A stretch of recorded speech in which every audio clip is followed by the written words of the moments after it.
Hello students and welcome to upscale education. Students, ये general knowledge की हमने एक नई सीरीज स्टार्ट की है जिसमें ज्योग्राफी के लेक्चर्स अभी हमने डाले हैं कल, और आज आपको एवरी ट्यूसडे और थर्सडे मिलेगा इकोनॉमिक्स का लेक्चर।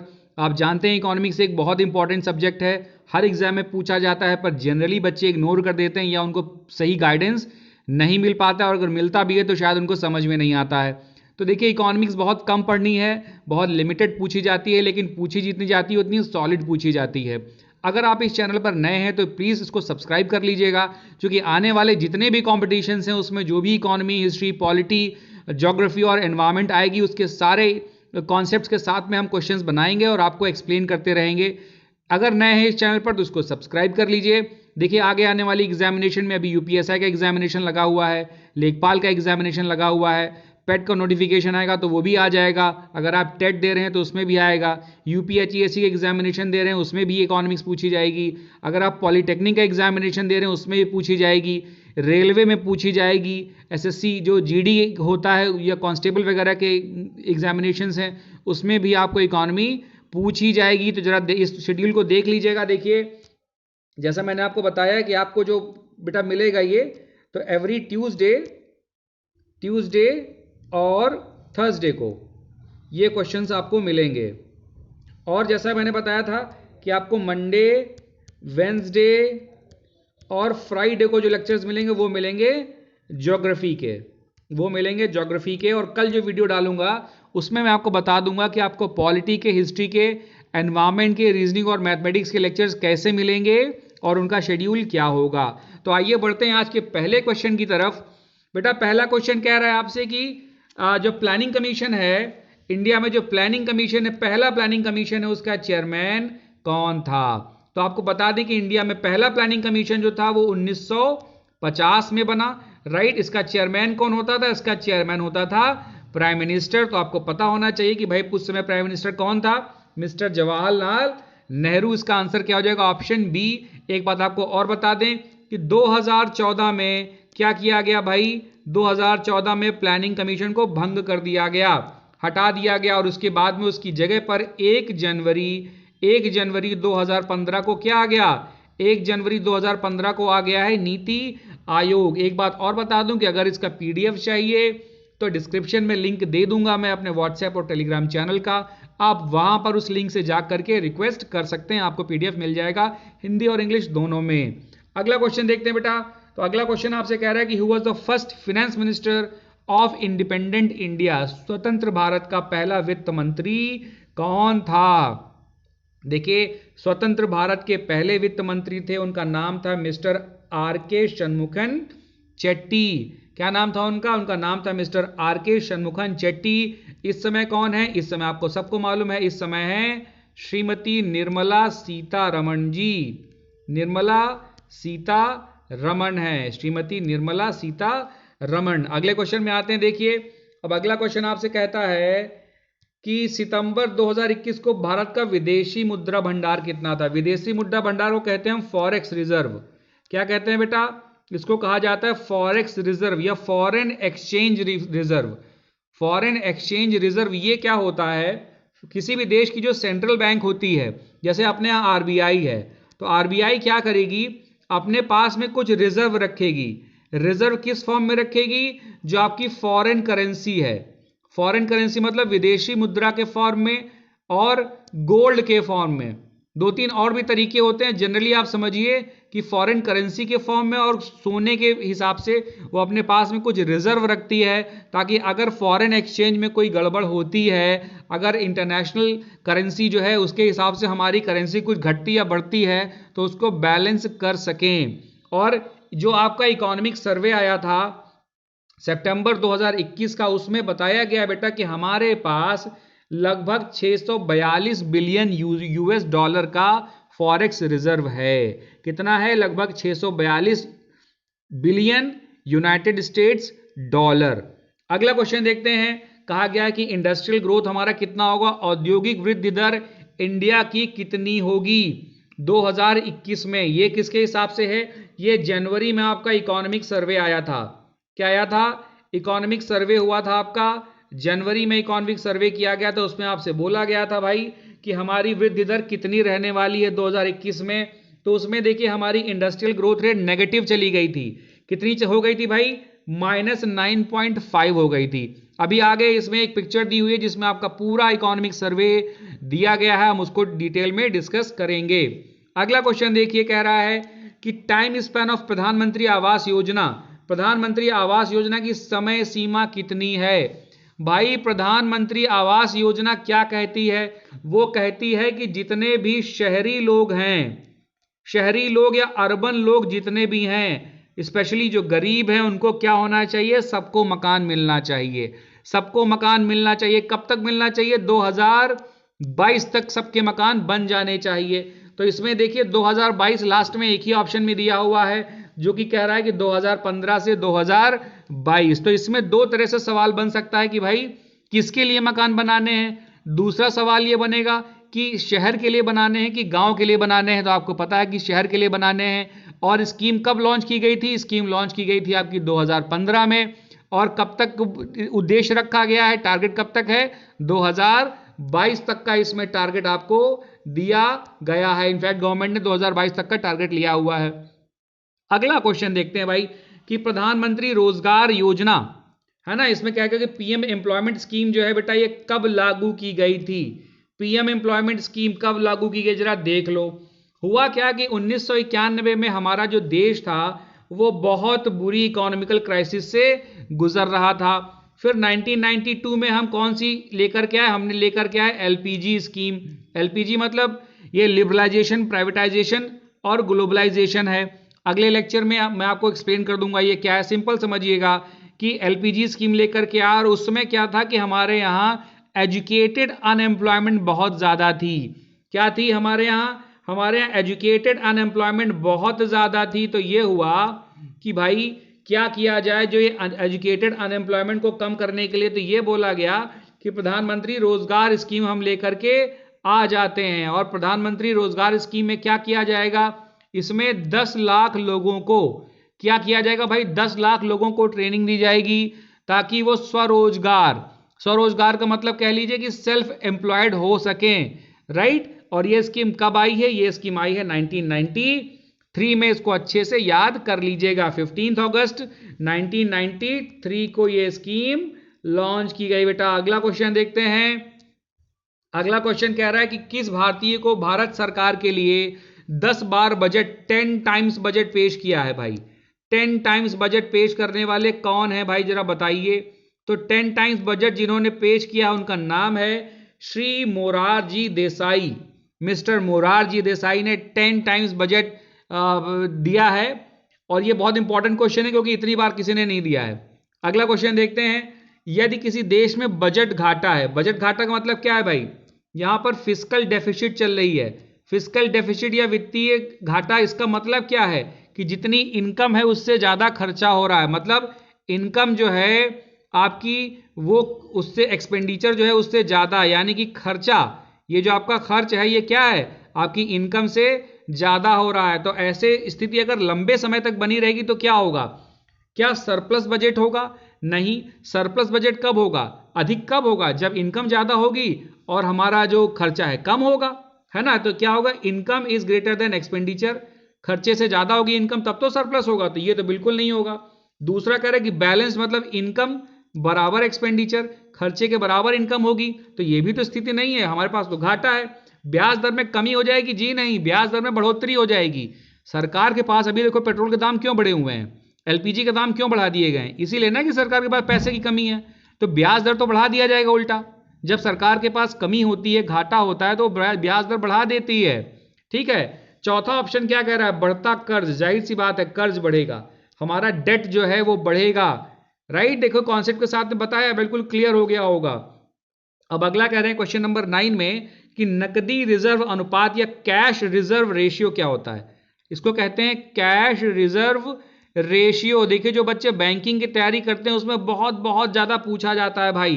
तो पूछा यहां सीधे क्वेश्चन बोल लिया कि किसका उपकरण है, मतलब कौन डिसाइड करता है सीआरआर किसके अंडर में आता है। तो सीधी बात बता दें आपको, आरबीआई की जो मॉनेटरी पॉलिसी होती है उसमें कैश रिजर्व रेशियो आता है। अब जरा आपको बेटा बता दें कि ये होता क्या है, कैश रिजर्व रेशियो है क्या।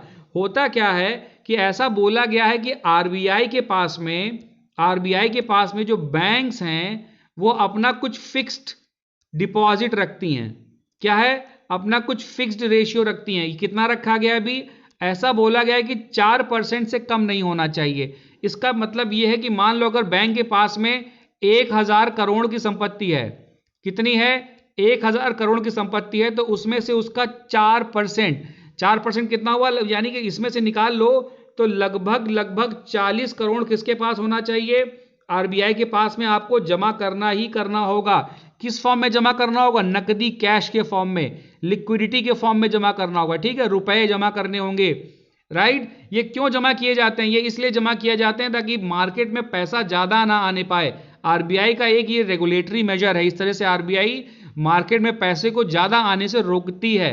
ओके, अगला देखते हैं बेटा। अगला कह रहा है आपसे, आत्मनिर्भरता किसका मुख्य उद्देश्य था? आत्मनिर्भरता किसका मुख्य उद्देश्य था? यहां पर मतलब किसकी बात की जा रही है? ये 5 ईयर प्लान्स की बात की जा रही है। ये जो पंचवर्षीय योजनाएं आती थी, ठीक है, प्लानिंग कमीशन कहता था कि भाई पंचवर्षीय योजनाएं हैं, उसमें देख लो। पहली जो पंचवर्षीय योजना आई 1951 से 56 में, उसमें क्या बोला गया कि एग्रीकल्चरल डेवलपमेंट बोला गया। फिर जो आपकी दूसरी में बोला कि औद्योगिक डेवलपमेंट, इंडस्ट्रियल डेवलपमेंट होना चाहिए, देखिए। तीसरी में क्या बोला गया कि इंडिपेंडेंट इकोनॉमी चाहिए, हमको एक स्वतंत्र अर्थव्यवस्था चाहिए, और इसी को गाडगिल प्लान भी कहते हैं। इस पर भी सवाल बन सकते हैं कि भाई गाडगिल प्लान में कौन सी टारगेट रखा गया, या गाडगिल प्लान कौन से पंचवर्षीय योजना को कहते हैं? तो आप कहेंगे सर थर्ड को कहते हैं। या औद्योगिक विकास किस में रखा गया? तो सेकंड प्लान में। एग्रीकल्चरल डेवलपमेंट किस में रखा गया? तो आप क्या बताएंगे? फर्स्ट वाले में। आप देखिए फोर्थ प्लान में रखा गया सेल्फ रिलायंस। सेल्फ रिलायंस का मतलब क्या मैंने बताया अभी? क्वेश्चन में क्या पूछा है आपसे? आत्मनिर्भरता या सेल्फ रिलायंस किस में गया है? देखो फोर्थ प्लान में रखा गया है। फिफ्थ प्लान में बोला गरीबी हटाओ। फिफ्थ प्लान में क्या बोला? गरीबी हटाइए। उसके बाद एक इंपॉर्टेंट आता है, देखो एट्थ प्लान। इसमें क्या है कि new economic policy of India I है। जैसा कि मैंने अभी आपको बताया था, एलपीजी स्कीम लागू की गई थी। तो एलपीजी किस में लागू की गई? 1992 से 1997 वाले में। मनमोहन सिंह कौन थे? आपके फाइनेंस मिनिस्टर थे। और इस समय पीवी नरसिम्हा राव जो क्या थे? आपके पीवी नरसिम्हा राव क्या थे? ये इस समय यहाँ के प्राइम मिनिस्टर थे हमारे, राइट। एक चीज और बताते हैं आपको, इसमें देखो कह रहा है कि रोलिंग प्लान क्या था। फिफ्थ प्लान के बाद में 1978 से 1990 के लिए रोलिंग प्लान लागू किया गया था। रोलिंग प्लान लागू किया गया था, लेकिन 1980 में क्या हुआ कि कांग्रेस ने उसको हटा दिया, राइट। कांग्रेस ने उसको हटा दिया यहां से। 1978 में कांग्रेस ने उसको हटा दिया था 80 में, और उसके बाद में फिर आपके नए प्लान्स लागू होने लगे थे। तो आप देखिए क्वेश्चन आप क्या है भाई कि आत्मनिर्भरता किसका मुख्य उद्देश्य था? आपने देखा फोर्थ प्लान, जो आपका चौथा पंचवर्षीय योजना थी, फोर्थ 5 ईयर प्लान था, उसका प्रोमिनेंट सेक्शन था ये। आप देखते हैं who was the chairman of first finance commission of India. Bharat का जो पहला वित्त आयोग था, राइट। पहली बात पे ये जो वित्त आयोग है, आर्टिकल कौन सा है? आर्टिकल है 280। कौन सा आर्टिकल है ये? 280 है। कब लाया गया ये? 1951 में इसको लाया गया। हेडक्वार्टर कहां है इसका? इसका हेडक्वार्टर है बेटा दिल्ली में। इसका हेडक्वार्टर कहां है? दिल्ली में है। और आपसे ये भी पूछा जाता है कि अच्छा फर्स्ट फाइनेंस तो पूछ ही दिया है, कौन थे भाई? इनका नाम था क्षितिज। क्या नाम था इनका? क्षितीश चंद्र नियोगी। क्या नाम था? क्षितीश चंद्र नियोगी, यानी कि मिस्टर केसी नियोगी। ऑप्शन बी हो जाएगा। अभी कौन है? प्रेजेंटली कौन है? प्रेजेंट कौन है बेटा? अभी प्रेजेंट कौन है? तो प्रेजेंट में है मिस्टर एनके सिंह। प्रेजेंट में है मिस्टर एनके सिंह। आगे आते हैं, देखिए अगला क्वेश्चन आपसे कह रहा है कि अपस्फीति डिफ्लेशन में क्या होता है? देखो इन्फ्लेशन होता है, इन्फ्लेशन है, इसको कहते हैं मुद्रास्फीति या महंगाई जब बढ़ती है। दूसरा है डिफ्लेशन, ये जस्ट उल्टा होता है। डिफ्लेशन, ये जो अपस्फीति है, ये क्या होती है? उल्टी होती है। इसमें होगा क्या कि मार्केट में लोगों के पास में पैसे की कमी हो जाती है। क्या हो जाएगा भाई? लॉस ऑफ मनी है, लॉस ऑफ मनी है। और जो प्रोड्यूसर्स हैं, जो उत्पादक हैं, वो अपना उत्पादन करते रहते हैं, लेकिन अब लोगों के पास में जब पैसे की कमी आ गई है तो वो सामान खरीद ही नहीं पाएंगे। जब सामान खरीद नहीं पाएंगे और स्टॉक लगा हुआ है तो बिजनेसमैन क्या कहेगा, कहेगा भैया हमारे पास में तो स्टॉक लगा, ये तो सारा खराब हो जाएगा। तो ऐसा करो कि जो भी आपका कस्टमर है उसको औने पौने दाम में बेच दो। मतलब पहले अगर कोई कस्टमर क्या ले रहा था, एक सामान अगर 20 रुपए का सपोज ले रहा था, 20 रुपए का ले रहा था, तो अभी क्या कहेगा कि यार तुम 15 रुपए में ही ले लो, अभी कहेगा तुम 15 रुपीज में ही ले लो, क्योंकि हमारा सामान खराब ना हो जाए। मतलब लागत मूल्य पे ही ले लो, जितना हमारा कॉस्ट प्राइस आई थी उस पे ही ले लीजिए। तो क्या हुआ, कम पैसे में ज्यादा सामान मिलने लगा, कम पैसे में ज्यादा सामान मिलने लगा।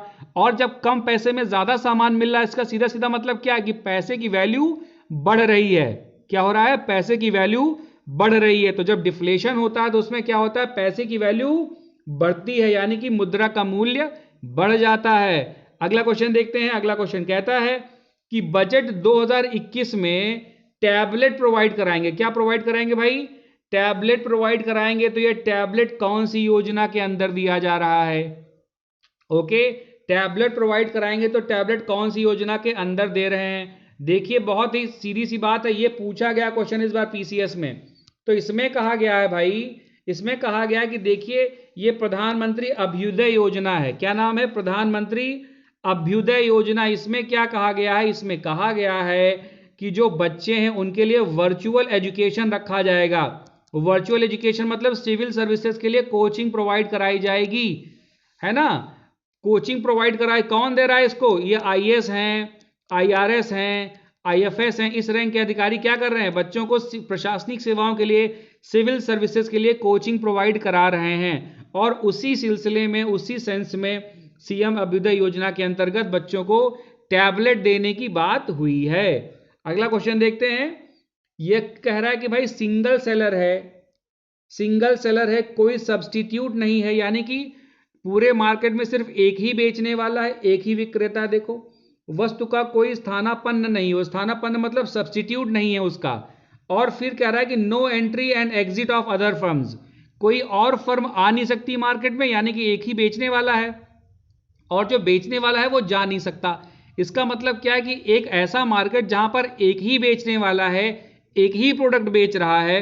तो ये सिचुएशन किस में होती है, जैसे इंडियन रेलवेज का एग्जांपल आप देखिए, इंडियन रेलवेज का एग्जांपल आप देख रहे हैं। तो इंडियन रेलवेज में क्या कोई उसका पैरेलल है, कोई कंपटीटर है, नहीं है। कि काम क्या कर रही, रेलवे चला रही है ना, और कोई कंपटीटर नहीं है, मार्केट में अकेला है। तो क्या होगा, इसको क्या कहते हैं, इसको कहते हैं हम, इसको हम कहेंगे एकाधिकार। ये क्या हो जाता है, इसको हम कहते हैं मोनोपोली है भाई। तो मोनोपोली में क्या होगा, मोनोपोली में प्राइस कौन डिसाइड करेगा, जो सामान बेच रहा है। खरीदने वाले मजबूर हैं, जिस दाम पे भी आप बेचोगे भाई हम लेंगे, रेलवे जो भी किराया रखेगी आपको देना पड़ेगा। प्लेटफॉर्म टिकट चाहे 50 रुपए का कर दे, कर ही दिया है, आपको लेना ही पड़ेगा, राइट। इसको हम क्या कहते हैं, मोनोपोली कहते हैं। अच्छे से देख लो, ये मोनोपोली की सीधे सीधे डेफिनेशन दी है भाई, एकाधिकार की ये क्या दी है, डेफिनेशन दी है, पढ़ लो अच्छे से। क्या है, क्या होगा, सिंगल सेलर होगा, कोई सब्सटीट्यूट नहीं होगा, कोई एंट्री नहीं है और कोई एग्जिट नहीं है, ओके। अगला क्वेश्चन देखते हैं हम। अगला क्वेश्चन आपसे कह रहा है कि किस पंचवर्षीय योजना के बाद रोलिंग प्लान को लागू किया गया था। किस पंचवर्षीय योजना के बाद में रोलिंग प्लान को लागू किया गया था, जरा देख लीजिए। आपको अभी बताया था, after which 5 year plan was rolling plan implemented. तो रोलिंग प्लान वाला देखो चार्ट सीधे बताया है कि आफ्टर 5th, ठीक है, 5वें प्लान के बाद में क्या गया था, रोलिंग प्लान लगाया गया था। तो देख लीजिए इसका आंसर क्या हो जाएगा भाई, 5th वाला, जो 5वां पंचवर्षीय योजना थी उसके बाद में रोलिंग प्लान को इंप्लीमेंट किया गया था। कब से कब तक के लिए बोला गया था कि 1978 से और 1990 तक किया जाएगा, लेकिन 1980 में इसको क्या किया गया था, इसको भंग कर दिया गया था। सरकार किसकी थी, कांग्रेस की। अगला देखिए, भारत में जीएसटी कब लागू किया गया। बेटा बहुत इंपॉर्टेंट टॉपिक है, पूछा ही पूछा जाना है। तो जीएसटी कब इंप्लीमेंट किया गया बताइए। जीएसटी इंप्लीमेंट किया गया है आपका 1 जुलाई 2017 को, 1 जुलाई 2017 को। अगर आपसे पूछे जीएसटी का एक्ट क्या है, तो पहले तो ये पूछेगा कि जीएसटी इनडायरेक्ट टैक्स है कि डायरेक्ट टैक्स है, ठीक है। तो आपको बताना है कि सर ये जो है ये इनडायरेक्ट टैक्स है। इनडायरेक्ट टैक्स है जो सीधे आदमी से नहीं वसूला जाता है, जब आप सामान खरीदेंगे तो उस पर लगेगा, नाम ही है गुड्स एंड सर्विसेज टैक्स, ठीक है, सामान पर और सेवाओं पर लगेगा, तो ये इनडायरेक्ट है। अब अमेंडमेंट कौन सा था भाई, संशोधन कौन सा था, तो इसमें कहा जाएगा कि ये 101वां संशोधन जो हुआ भारतीय संविधान में, जो 101th अमेंडमेंट हुआ था, इसमें दो बातें आई थी। पहला कहा गया था कि इंडिया और बांग्लादेश की जो बाउंड्री है, इंडिया और बांग्लादेश की बाउंड्री का जो विवाद था वो सुलझाया गया। और दूसरी बात इसमें क्या कही गई, दूसरी बात कही गई कि भाई जीएसटी को इंप्लीमेंट किया जाए। तो दोनों बातें इसमें इंपॉर्टेंट होती हैं कि एक 3 क्वेश्चन बनेंगे, कब इंप्लीमेंट किया गया, किस तरह का टैक्स है और कौन सा अमेंडमेंट था। अगला क्वेश्चन देखिए बेटा, पूछता है कि निम्नलिखित में से कौन एक डायरेक्ट टैक्स है। अच्छे से देख लो डायरेक्ट टैक्स क्या होता है, बताया मैंने, जो सीधे सीधे लिया जाए। किस पे लिया जाएगा, ये जनरली ये अमीरों से लिया जाएगा भाई, जनरली ये अमीरों से लिया जाएगा, गरीबों से इसका कोई नाता नहीं होता है, ठीक है। तो कौन सा हो जाएगा, देखो इसमें इनकम टैक्स। जो टैक्स स्लैब डिसाइड करती है आपकी कि भाई इतनी इनकम से ऊपर हम खेलेंगे, मान लो 5 लाख से ऊपर इतना परसेंटेज पड़ेगा, 10 लाख से ऊपर इतना पड़ेगा, तो ये सीधे सीधे क्या हो रहा है, ये एक डायरेक्ट टैक्स बन जाता है, राइट। ये डायरेक्ट टैक्स या प्रत्यक्ष कर बन जाता है, इसको कहते हैं प्रत्यक्ष कर। ये देखिए प्रत्यक्ष कर कौन सा है आपका, इनकम टैक्स है, कई बार पूछा जाता है ये। अगला क्वेश्चन आ जाते हैं। अगला क्वेश्चन कह रहा है कि भारतीय गणतंत्र का पहला बजट इंडिया रिपब्लिक कब बना भाई, 26 जनवरी 1950 को, 26 जनवरी 1950 को इंडिया क्या हो गया, एक रिपब्लिक बन गया, यानी कि हमने कॉन्स्टिट्यूशन को इंप्लीमेंट कर दिया।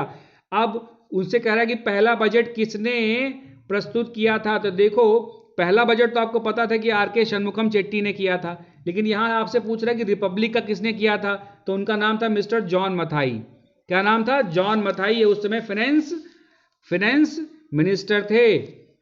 अगला देखिए, भारत में काला बजट किस वर्ष प्रस्तुत किया गया था, ब्लैक बजट, है ना। देखो अभी भी कुछ लोग कहते हैं ना, जब बीजेपी गवर्नमेंट बजट देती है तो कहते हैं ब्लैक बजट है, ब्लैक काला बजट है ये। तो ब्लैक बजट क्यों कहते हैं, ब्लैक कोई अच्छी चीज तो मानी नहीं जाती है। जब भी काले झंडे दिखाते हैं मतलब विरोध कर रहे हैं, तो ब्लैक बजट का मतलब क्या है कि एक तरह का नेगेटिव बजट है ना, या खराब बजट है, खराब कह लीजिए। तो कब किया गया था, ये देखिए 1973 में किया गया था, 1973 में किया गया था। उस समय जो हमारे फाइनेंस मिनिस्टर थे उनका नाम था यशवंत राव चवन। क्या नाम था, यशवंत राव चवन। और दिक्कत क्या थी उस समय, 550 करोड़ का हमारे पास में फिस्कल डेफिसिट था, वित्तीय घाटा था। क्या था, 550 रुपए का वित्तीय घाटा था, इसीलिए हमको कहा गया कि फिस्कल डेफिसिट हो गया है। और ये ब्लैक बजट, आपको पता होगा 1971 में वॉर हुआ था, उसकी वजह से ये घाटा आ गया था। और भी कुछ दिक्कतें थी, हम उस समय बहुत ही इकोनॉमिक क्राइसिस में चल रहे थे। अगला क्वेश्चन देखते हैं बेटा, क्वेश्चन नंबर 20 कहता है कि लॉरेंज कर्व क्या दिखाता है। ये वाला भी आगे आपको कर्व हम समझा देंगे। इसके पहले क्वेश्चन नंबर 21 कर लेते हैं। किस देश ने सबसे पहले जीएसटी लागू की, को बहुत मोस्ट इंपॉर्टेंट क्वेश्चन, किस देश ने सबसे पहले जीएसटी लागू की। इसमें से देखो सबसे पहले जो गिवन कंट्रीज है इसमें लागू की फ्रांस ने। ईयर कौन सा था, ईयर वॉज 1954, 1954 में लागू की। ओके, अब देखते हैं भाई लॉरेंज कर्व क्या दिखाता है। तो ये देखिए लॉरेंज कर्व आपको क्या दिखाएगा, लॉरेंज कर्व कहता है कि मान लीजिए ये पॉपुलेशन है, ये क्या है, ये जनसंख्या है, और जनसंख्या में, और ये देश की जीडीपी है, मान लीजिए सकल घरेलू उत्पाद या सकल घरेलू आय जो भी कहती है। तो अगर इक्वल, ये वाला कर्व क्या बताता है, ये लाइन बता रही इक्वल डिस्ट्रीब्यूशन है, समान डिस्ट्रीब्यूशन है। अगर समान डिस्ट्रीब्यूशन होगा तो जितने प्रतिशत जनसंख्या है उसके पास उतने ही प्रतिशत जीडीपी होनी चाहिए। सीधी सी बात है, मान लो अगर 10% जनसंख्या है तो उसके पास में 10% जीडीपी होनी चाहिए, लेकिन हो कितनी रही है। अब ध्यान से देखिए ग्राफ को ध्यान से देखिए। अगर हम ऐसे करके ग्राफ बनाएं, ये थोड़ा सा जोड़ दें और नीचे आकर के देखें, तो ये जो नीली वाली लाइन दिखाई दे रही, नीली वाली लाइन, तो ये तो 1% से भी कम हो रही है। मतलब कि 1% से भी कम आबादी के पास में कितनी है, 10% से ज्यादा इनकम हो रही है ना। तो होना कितना चाहिए, देखो 10 के पास 10% होना चाहिए, लेकिन है कितना, 1% है। तो ये जो डिफरेंस आता है ना आबादी में, और इसमें एक बात आप और देखिए, जरा ध्यान से देखिएगा, ये 90 से 100 वाली जनसंख्या है, मतलब 10% जनसंख्या के पास कितना पैसा, ये देखिए 10% जनसंख्या के पास में आप देखिएगा कितना पैसा आ जा रहा है। ठीक है, 90% पैसा किसके पास में आ रहा है, 10% जनसंख्या के पास में आ रहा है। और शुरुआत की 10% गरीबों वाली जनसंख्या, उसके पास तो 1% पैसा भी नहीं है। तो कहने का मतलब यही है कि 90% पॉपुलेशन के पास में कितना पैसा है, सिर्फ 10% पैसा है। और 10% पॉपुलेशन के पास में कितना पैसा है, 90% पैसा है। यानी कि जो टॉप 10% अमीर है उनके पास में सबसे ज़्यादा पैसा है, और जो 90% बेचारे गरीब बच जाते हैं उनके पास में 100 में से सिर्फ 10 रुपए में अपना खर्चा चलाते हैं। तो यही जो डिफरेंस है ये कौन दिखाता है, ये लॉरेंज कर्व दिखाता है। तो इसका आंसर क्या हो जाएगा, आय वितरण, इनकम डिस्ट्रीब्यूशन दिखाता है। क्या दिखाता है भाई, लॉरेंज कर्व आपको दिखाएगा कि इनकम का डिस्ट्रीब्यूशन कैसा हो रहा है। अगला क्वेश्चन देख कर चुके हैं आप, आगे देखते हैं भाई। आगे कह रहा है कौन सा कर समाज के गरीब श्रेणी के समुदायों पर बोझ बनेगा। विच of the following tax is a burden on poor communities. अच्छा, चैनल को अगर सब्सक्राइब नहीं किया तो सब्सक्राइब कर लो। कॉन्सेप्ट देख रहे हो, मैं अच्छे से समझाता हूं, राइट। आगे भी जितने वीडियोज आएंगे ऐसे ही समझाऊंगा। जो प्रीवियस वीडियोज डाले हो उनको भी जरूर देख लेना। जो भी एग्जाम आगे आने वाला उसमें वो बहुत ज्यादा यूजफुल वीडियोज हैं। तो देखिए क्या कह रहा है कि भाई कौन सा टैक्स, प्रत्यक्ष कर, क्या डायरेक्ट टैक्स लगेगा क्या। जब गरीब आदमी है तो डायरेक्ट टैक्स वो क्या करेगा दे करके, उसके पास है ही नहीं इतना पैसा। फिर अप्रत्यक्ष कर, इनकम टैक्स, जाहिर सी बात है इनकम टैक्स खाता है उसको। जो गुड्स एंड सर्विसेज टैक्स जैसे आप कह रहे हैं, तो इनकम टैक्स नहीं, ये जो अप्रत्यक्ष कर है इनडायरेक्ट टैक्स है। इनडायरेक्ट टैक्स क्या करता है, गरीबों के ऊपर बोझ बनता है। कैसे बोझ बनेगा, एक तो वो वैसे भी गरीब हैं, ऊपर से जो सामान उनको दे रहे हो तुम उस पर टैक्स लगा रहे हो, तो बोझ तो बनेगा ही बनेगा। डायरेक्ट टैक्स क्यों बोझ नहीं बनेगा, क्योंकि डायरेक्ट टैक्स में जो स्लैब रखा गया, मान लो 5 लाख से ऊपर रखा गया तो 5 लाख उसकी इनकम ही नहीं है कि नहीं है, इसलिए वो डायरेक्ट टैक्स में नहीं आएगा। इनडायरेक्ट टैक्स उसके ऊपर बोझ बनेगा। अगला क्वेश्चन देखिए, आपसे कह रहा है किस प्रकार के बाजार में एक व्यवसाय संघ कीमतों को नियंत्रित करने में असमर्थ रहता है। In which of the following markets a cartel मतलब कह लीजिए एक ग्रुप, एक syndicate is unable to control the prices. यानी कि जहां पर एक ग्रुप प्राइस को कंट्रोल नहीं कर पा रहा है, यानी कि जो बेचने वाले हैं वो प्राइस को कंट्रोल नहीं कर पा रहे हैं, ऐसा कौन सी मार्केट में होता है। देखिए मिक्स्ड कंपटीशन में ऐसा नहीं होगा। मोनोपोली का मैंने बताया था, जहां पर एक ही बेचने वाला हो। जब इंडियन रेलवेज है तो वो तो प्राइस सेट कर ही लेगा।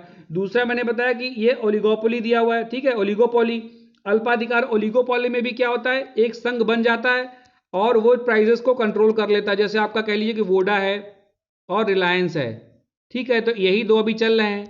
तो वोडा इंडिया जो भी कहा जाता है, वोडा इंडिया कहते हैं ना। अब जो भी देखो तुम्हारे मोबाइल के प्राइसेस तुमको देने ही पड़ेंगे। इन दोनों ने अपना एक कार्टेल, एक संघ बना रखा है, तो ये भी प्राइस को कंट्रोल कर रहे हैं। कौन सा था, परफेक्ट कॉम्पिटिशन में क्या होता है, परफेक्ट कॉम्पिटिशन में क्या होता है, अनलिमिटेड क्या होंगे, अनलिमिटेड या कह लो मैक्सिमम बहुत सारे क्या होंगे, बायर्स हैं और सेलर्स हैं। अनलिमिटेड बायर्स हैं और सेलर्स हैं, यानी बेचने वाले और खरीदने वाले अनलिमिटेड हैं। जब बहुत सारे बेचने और खरीदने वाले होते हैं तो पैसा जो होता है वो जनरली ऑटोमेटिकली सेट हो जाता है, ठीक है। दोनों के फ्रिक्शन से कस्टमर और सेलर के वो पैसा फिक्स हो जाता है। उसमें ना कस्टमर डिसाइड कर पाता है कितना पैसा होगा और ना सेलर डिसाइड कर पाता है। इसका आंसर क्या हो जाएगा, पूर्ण स्पर्धा, perfect competition, many numbers of buyers and sellers होंगे। ये इसकी डेफिनेशन है, जहां पर बहुत सारे खरीदने वाले और बहुत सारे बेचने वाले हों।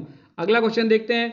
Amartya Sen was awarded Nobel prize for economics. देखो इकोनॉमिक्स में सबसे इंपॉर्टेंट टॉपिक है कि भाई नोबेल प्राइज हमको अभी तक एक ही बार मिला इकोनॉमिक्स में। किसको मिला था, डॉक्टर अमर्त्य सेन को मिला था। काम किस पे किया था इन्होंने काम किया था भाई वेलफेयर इकोनॉमिक्स पे।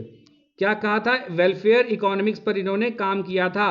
और इनको कौन से ईयर में मिला था, 1998 में इनको आपको नोबेल प्राइज मिला था। ओके, क्वेश्चन कह रहे हैं, और ये सारे क्वेश्चंस पूछे गए हैं एग्जामिनेशन में, सारे के सारे क्वेश्चन पूछे हुए हैं, स्पेशली यूपी वाले स्टेट एग्जाम में। तो आगे यूपी के जितने भी पेपर होने वाले हैं उनमें बहुत ज्यादा जरूरी हो जाएगा। ये सारे क्वेश्चन लगा करके जाइएगा, एक न एक सवाल जरूर फंसेगा। The term fourth world is use for the countries. भाई चतुर्थ विश्व, ये इस बार पूछा गया है यूपीएचईएससी एग्जाम में, यूपीएचईएससी के एग्जाम में पूछा गया है अभी 30 अक्टूबर को, क्या कि चतुर्थ विश्व जो है किन देशों के लिए प्रयुक्त की गई है। देखिए ये जो टर्म है फोर्थ वर्ल्ड बोलते हैं जो लीस्ट डेवलप्ड कंट्रीज होती हैं, ठीक है। जैसे सूडान का नाम तुम देखोगे, सूडान का नाम देखोगे, नाइजीरिया का नाम देखोगे, और आप कह लीजिए इसमें आप नेपाल का नाम देख लेंगे। तो ये सब क्या है, ये लीस्ट डेवलप्ड कंट्रीज है, यहाँ पर विकास बहुत ज़्यादा नहीं हुआ है। तो दोस्तों ये थी आज की सीरीज। अगर अच्छी लगी हो तो लाइक कर देना, शेयर करना, सब्सक्राइब जरूर कर लेना, ताकि आगे आने वाले लेटेस्ट वीडियो जो भी हैं तुमको मिलते रहें और एग्जामिनेशन में आपको सफलता मिले। Thank you for watching the video and have a nice day.